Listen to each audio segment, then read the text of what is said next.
आज हम पढ़ेंगे लेक्चर नंबर 10 का सेकंड पार्ट। पहले हमने प्यूबर्टी पढ़ा था, अब हम पढ़ेंगे मेंस्ट्रुएशन साइकिल। मेंस्ट्रुएशन साइकिल क्या है? The ovaries release an ovum about every 4 weeks. हर महीने के बाद ओवरी एक ओवम को रिलीज करेगी। In preparation of this the lining of the uterus wall thicken. जैसे ही उसने ओवम को रिलीज करना होगा, वैसे ही वो अपनी जो यूट्रस की लाइनिंग है उसको थिक कर लेगी, ताकि ओवम फर्टिलाइज होकर उसके साथ अटैच हो सके, एम्ब्रियो ग्रो कर सके और बेबी बने। So that an embryo can embed itself if the released ovum is fertilized. If no implantation occur, अगर कोई implantation occur नहीं होती, the uterus lining break, ठीक है, और कोई नहीं क्या कहते हैं कि वो फर्टिलाइजेशन नहीं होती है, इम्प्लांटेशन नहीं होती, वो जो फर्टिलाइज एम्ब्रियो है वो क्या कहते हैं, इससे इम्प्लांट नहीं होता, जो यूट्रस की वॉल होती है, लाइनिंग होती है, ठीक है, वो ब्रेक डाउन करती है, जो सेल होते हैं वो विद ब्लड, विद जो हमारा एग सेल है वो पीरियड की शक्ल के अंदर निकल जाते हैं। Cell along with blood pass out of the vagina, this is called menstruation period. इसको हम मेंस्ट्रुएशन पीरियड कहते हैं। The appearance of first menstruation period is one of the sign of the puberty in girls. और girls के अंदर जो पहला menstruation period होता है वो इस चीज का साइन होता है कि ये प्यूबर्टी के अंदर कदम रख चुकी है। After menstruation the uterus lining starts to reform and another ovum starts to mature. After क्या कहते हैं कि मैच्योरेशन के बाद यूट्रल लाइनिंग जो होती है दोबारा रिफॉर्म करती है, दोबारा थिक होने लग जाती है, and another ovum starts to mature. पहले 1 से 5 दिन तक क्या होगा, 1 to 5 डेज में क्या होगा, uterine lining breaks down, menstruation occur, जो लाइनिंग है वो ब्रेक करेगी, मेंस्ट्रुएशन अकर करेगी, यूट्राइन लाइनिंग थिकन अगेन। अगले 6 से 10 दिन के अंदर क्या होगा, थिक करेगी अगेन, और फिर ओव्यूलेशन अकर होगी यूजुअली ऑन 14 डेज, 11 से लेकर 18 के दरमियान तकरीबन 14वें दिन ओव्यूलेशन अकर होगी। उसके बाद 19 से लेकर 28 दिन तक क्या होगा, uterine lining continues to thicken. Ovulation के बाद कंटिन्यूज टू थिकन होगी, लेकिन 28 दिन के बाद क्या होगा, अराउंड अबाउट 1 महीने के बाद क्या होगा कि वो जो यूट्राइन लाइनिंग है वो फिर ब्रेक डाउन हो जाएगी, और ये साइकिल ऐसे ही चलता रहेगा।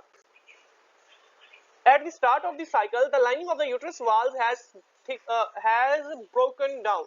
Menstruation cycle के start में जो uterus की wall है वो break down करती है. As each follicle in the ovaries develop, the amount of estrogen produced by the ovary increase. जैसे ही कोई follicle से क्या कहते हैं हमारे पास एग वगैरह या each follicle in the ovaries develop, follicle develop करती है हमारे जिस्म के अंदर, फीमेल्स के अंदर जो एस्ट्रोजन की मिकदार है वो बढ़ जाती है। The estrogen act on the uterus and cause its lining to become thicker and develop more blood vessels. जो एस्ट्रोजन होता है यही वो क्या कहते हैं हार्मोन है जो यूट्रस की वॉल्स को थिक करता है, वेस्कुलराइज करता है, ताकि इम्प्लांटेशन हो, बेबी की ग्रोथ हो पाए। These are the changes that help an early embryo to implant. Early embryo के implant करने के लिए चीजें बहुत जरूरी है। Two hormones produced by pituitary gland, the base of the brain. दो हार्मोन ब्रेन की बेस में जो ग्लैंड पिट्यूटरी होता है उसे प्रोड्यूस किए जाते हैं, प्रोमोट ओव्यूलेशन, जो ओव्यूलेशन को प्रमोट करते हैं। The hormone called follicle stimulating hormone FSH and luteinising hormone और ल्यूट्रोपिन LH, ठीक है। They act on a ripe follicle and stimulate maturation and release of the ovum. जो FSH एंड ल्यूटिनाइजिंग हार्मोन है ये एक क्या कहते हैं राइप फॉलिकल यानी मैच्योर फॉलिकल, एक बिल्कुल ready to release the egg follicle के ऊपर एक्ट करते हैं और एग रिलीज होता है। Once the ovum has released the follicle that produce it develops into a solid body called the corpus luteum. जैसे ही फॉलिकल से जो एग होगा रिलीज हो जाएगा, एक छीका बच जाएगा, वो एक सॉलिड वेस्ट की तरह वो होने लग जाएगा, उसको हम कॉर्पस ल्यूटियम कहेंगे।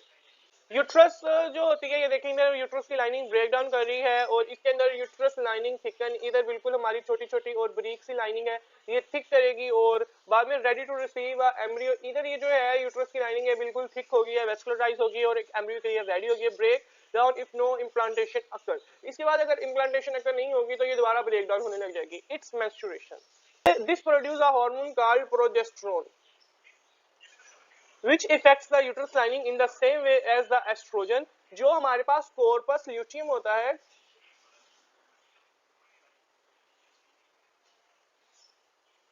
वो हमारे पास क्या करता है, एस्ट्रोजन हार्मोन को रिलीज कर, प्रोजेस्टेरोन को करता है जो सेम वे एस्ट्रोजन की तरह एक्ट करता है, make it grow thicker and produce more blood vessel, ठीक है। If the ovum is fertilised the corpus luteum continues to release progesterone and so keeps the uterus in state of suitable for implantation. अगर जो ovum होगा वो क्या कहते हैं कि हमारे पास फर्टिलाइज हो जाएगा तो फिर कॉपर ल्यूटियम जो है प्रोजेस्टेरोन ज्यादा रिलीज करेगा, यूट्रस की वॉल को और थिक करेगा ताकि इम्प्लांटेशन हो सके। If the ovum is not fertilized, the corpus luteum stop producing progesterone, progesterone और ज्यादा रिलीज नहीं होगा। As a result the thicken lining of the uterus break down होगी and loss and looses blood, और blood भी जब एक lining टूटेगी, वॉल्स टूटेंगी, सेल्स लगा होंगे, तो क्या कहते हैं कि ब्लड भी रिलीज होगा which escapes through the cervix and vagina, जो सर्विक्स और वजाइना से होता हुआ गुजर जाएगा। This event in the menstruation cycle है, ये आहिस्ता आहिस्ता राइप हो रही है, मिच्योर हो रही है। जब मिच्योर होती है तो ओव्यूलेशन होती है, एग रिलीज हो जाता है। इसके बाद जो ये फॉलिकल का छिलका रह जाता है, ये सॉलिड मैस की शक्ल इख्तियार कर लेता है, जिसको हम कॉर्पस ल्यूटियम कहते हैं। Corpus luteum break down,